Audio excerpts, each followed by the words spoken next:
Hey guys, you're watching Dropout Entertainment. Today I got Toronto's Marlon Chaplin. How are you doing, Marlon? I'm good, man. How are you? Very good. Nothing's gonna stop me now. I'm gonna break through somehow. Did someone ever clip your wings? Promise what they never bring. So we're here during Indie Week. This is the second last day, the Saturday night. How's your Indie Week going? It's been a whirlwind, man. Played the Baby G Yep. on Thursday night, I believe it was. Hooked up with a really cool band called Jordan Allen from the UK. Okay. So I was at their show last night at the Hideout till like 4:30 in the morning. Place is rammed. Got up with them and did a drunken version of Champagne Supernova. Beautiful. That's fun. Sounds like a good time. Yeah. What is that the only show you played? That's the only show I've played You got so another far one for Indie tonight, Week, right? but I've got one tonight. Yeah, at 120 Diner. Sweet. So the Baby G gig was full band. Yeah. This is just solo acoustic. Okay. Yeah. Cool. Is there a for you when you're preparing for the two different shows? Is it different for you, or you just kind of going the same way? Oh yeah, it's very different. A lot of times when I play solo acoustic, I don't use a set list. Okay. And because a lot of the songs that I play with the band is very part oriented. Yeah. And I want to establish some kind of trajectory, some kind of flow. We'll put a set together. Beautiful. Yeah. Okay, that's cool. Yeah, I guess it gives you a bit more freedom when you Exactly. just kind of I do was whatever going to you use the want. word free flowing. It's Yeah. a little more free flowing. I go off the audience. Yeah. Yeah. Cool. Okay, and you got your first full album out. Yes. The Circle. Yes. The Can you Circle. tell us about that and how Yeah, that's going? sure. It came out in August. I spent about a year recording it. Preparing to record it. Then we recorded it with the full band live off the floor in 4 days at the Lincoln County Social Club. And then subsequently after that, we started doing overdubs, horns, string sections, that kind of thing. Finally got the artwork together. You know how that can be. Yeah. Big process.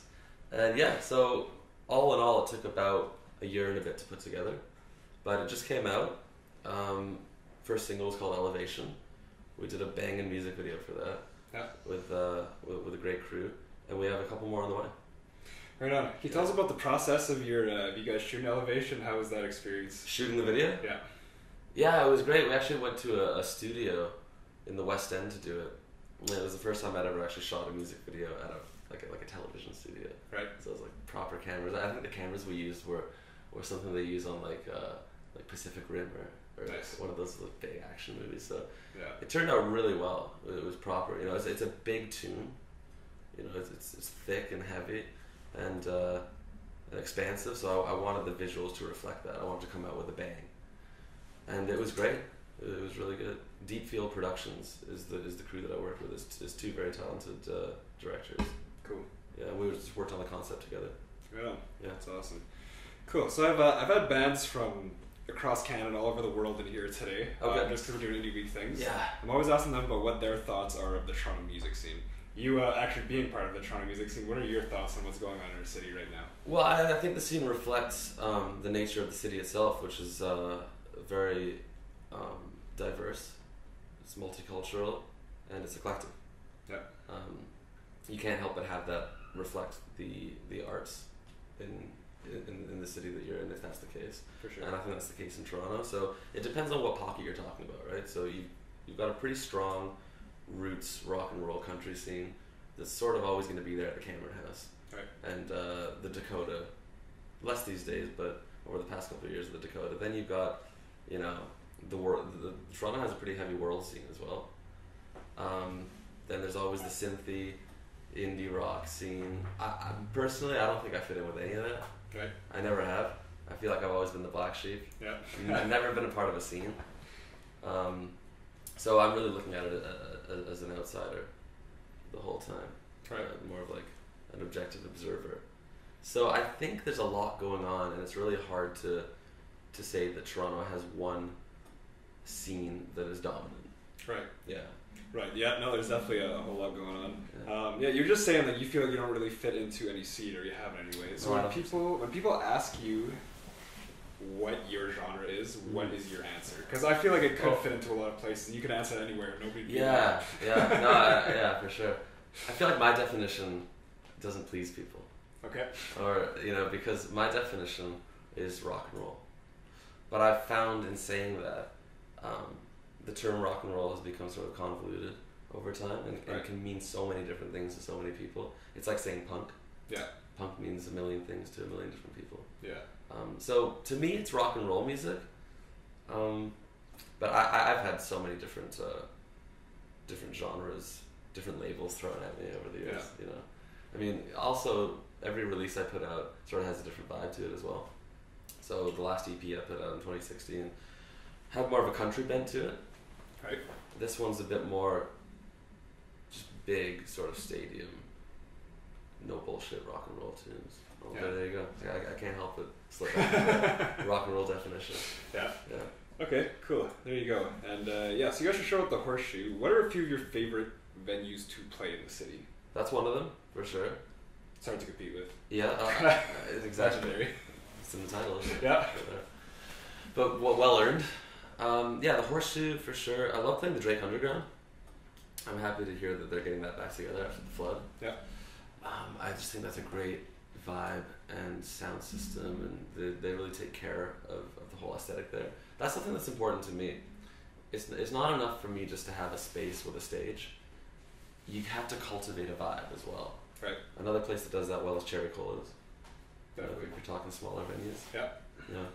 Very cool. It's a few. Cool. Have you been? What kind of shows have you been to? Have you been out throughout the week? So that's what you told us about. Yes. Have you been checking other shows? Yes, absolutely. What are some highlights from the week? Undoubtedly, one of the highlights for me was Grown Up Avenger stuff.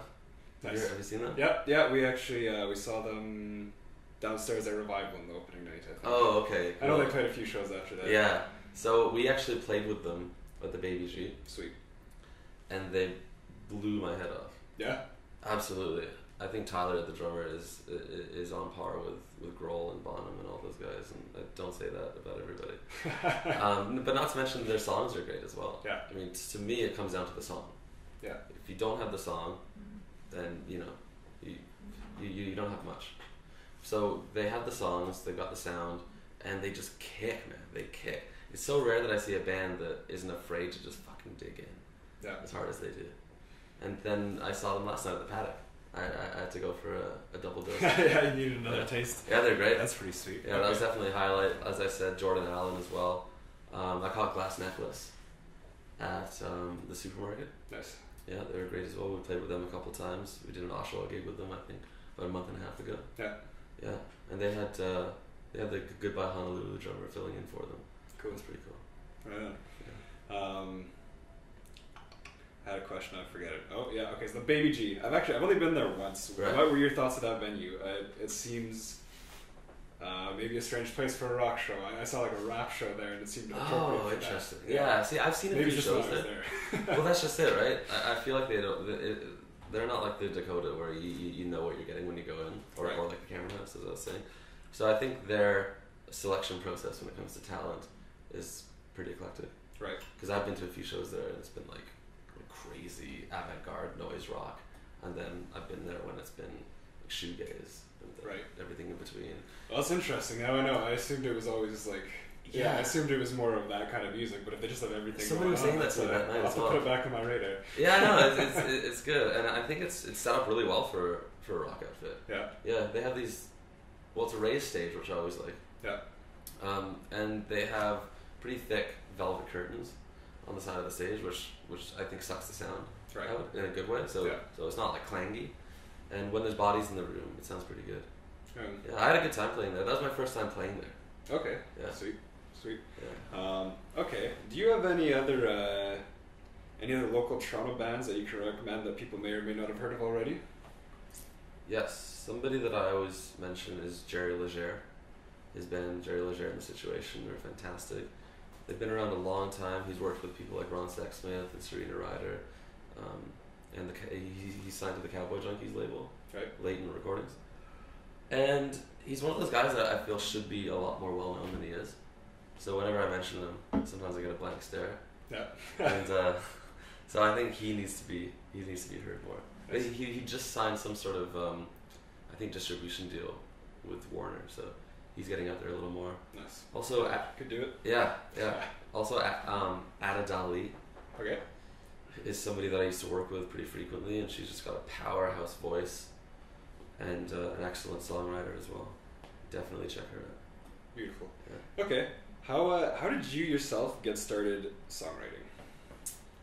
Well, I started as a drummer Okay. and realized you can't write a song on a drum kit. How long did that take? Longer than you think. Yeah, I started playing drums when I was about 9. Okay. That was my first love when it came to music. Yeah. But my dad raised me, and my mom for that matter, but my dad especially raised me on all the rock and roll classics. Like, he the first thing I ever had, which I wanted to play over and over again, was a Rolling Stones tape, a compilation that he made on cassette. Yeah. And I go to sleep listening to that. Bone Machine by Tom Waits was a big one for me. Another Side of Bob Dylan. So all these amazing artists were just like seeping into my brain as a kid. And as I got older and got more interested in music, I just naturally wanted to start writing myself. Yeah. You know, I've always been creative. I started, the first thing I did artistically was when I was a little kid, and this speaks to how cool my parents are, actually. Yeah. But I scrawled something on a wall when they weren't looking with some like magic marker in their bedroom.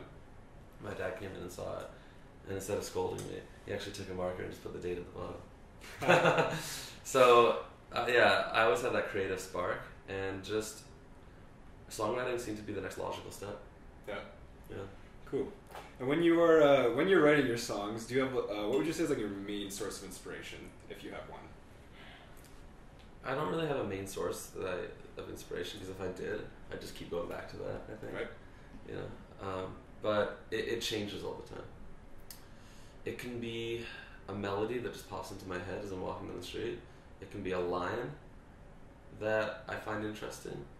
A lot of times it'll just be me with an acoustic guitar or me sitting down at the keyboard. And a lot of it just comes from noodling. Just noodling. Yeah.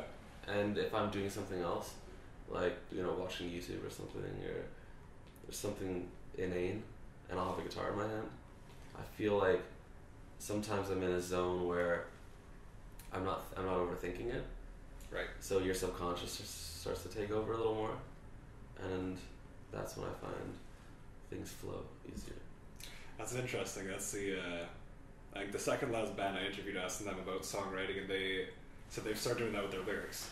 They just speak gibberish, because then your brain's on like a mode where it's not so specifically thinking. So it's really interesting to hear you say that about guitar.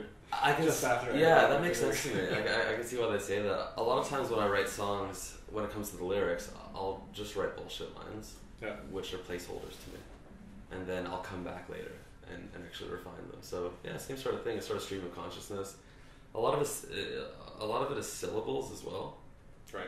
So if I can visualize what I want the lyrics and the words to sound like visually, if that makes sense. Yeah. How I want them to appear, because I see music visually a lot of the time. Then I can fill in what the words would be based on that. Cool. That's very interesting. So you're saying you see music visually. Yeah. What does music look like to you? Like what's visually? Painting. I'm sure everybody has a very different visual idea of what music Oh, is. absolutely. It's so subjective, isn't it? To me, especially when I'm mixing a record, it's like a painting to me. It's all about color placement. It's about where the objects are placed. It's about the texture of the paint you use. And all of these things combined, this is the best metaphor I can come up with, but all those things combined at the end of the session, when you can step back and look at the painting, you know, it's like hanging in a gallery, and it all makes sense, and it's all aesthetically pleasing. That's a good mix to me.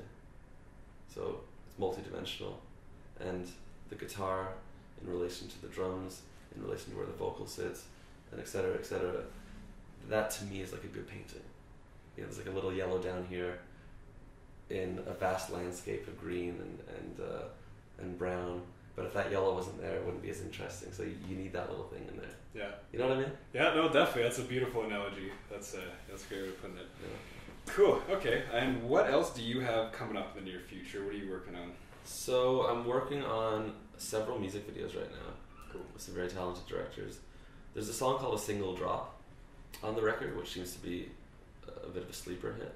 Okay. As usual, the songs I think are going to take off are never the ones that take off in the way I think they're going to. It's always to me the deep cuts, right? Yeah. The people wind up latching onto. So this was like a deep cut originally. Yeah.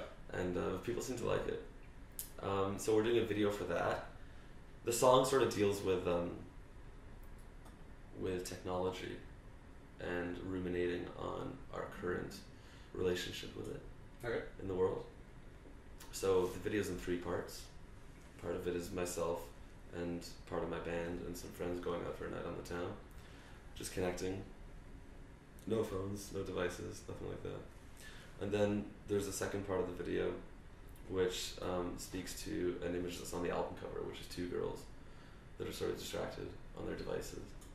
And then the third part is more of an abstract narrative about a guy sort of shutting himself in from the world and surrounded by technology in his own way.